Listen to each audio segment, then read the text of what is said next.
আজকে আমরা এখানে যারাই এসেছি আমরা কেউ কোটিপতি না, আমরা সবাই রিক্সা চালিয়ে আমাদের জীবিকা নির্বাহ করি।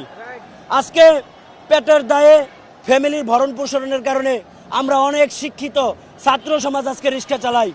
লোক লজ্জার ভয় আমরা বলতে পারি না। আজকে আমরা এখানে এই যে আমার শ্রদ্ধেয় বড় ভাই সে তিতুমির কলেজের স্টুডেন্ট, সেও রিক্সা চালায় তার পরিবার পরিচালনা করার জন্য। আমি আমিরজান কলেজের একজন স্টুডেন্ট, আমিও রিক্সা চালাই আমার এই পরিবার পরিচালনা করার জন্য।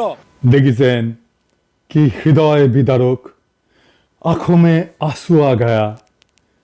আসে নাই আসে নাই। আচ্ছা এদিকে সাহেব কান্দন তো আসিচ্ছে না, আপাতত আমার আপনি এনে কান্দা দেন না। হয়েছে হারাম জাদা রিক্সাওয়ালা সাজিছু, তোর রিক্সা তোর পুচ্ছে দিয়ে হান্দাই দিমু।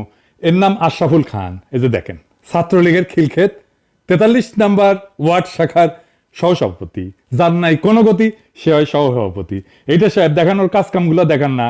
ওই যে সহসভাপতি সেটাও দেখেন না ওর আওয়ামী লীগের কাজ কাম। ওই যে রিক্সাওয়ালা সাজিছে কত বড় মিথ্যা কথা কয়।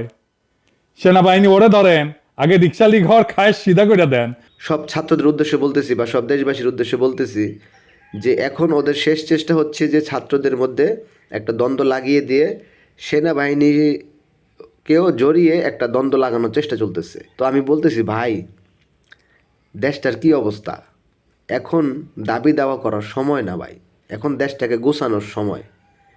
আর যারাই এখন সরকারে আছেন তাদেরকে বলি আপনারা ঘোষণা দেন যে কোনো দাবি দেওয়া মানা হবে না আগামী 1 বছরের মধ্যে।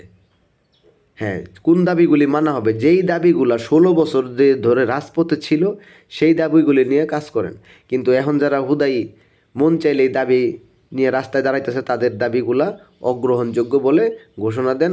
কেউ যেন রাস্তায় দাঁড়াতে না পারে সেজন্য নিয়ম ঘোষণা করে দেন যে তাদেরকে আইনের আওতায় অ্যারেস্ট করা হবে। একদম সোজা কথা।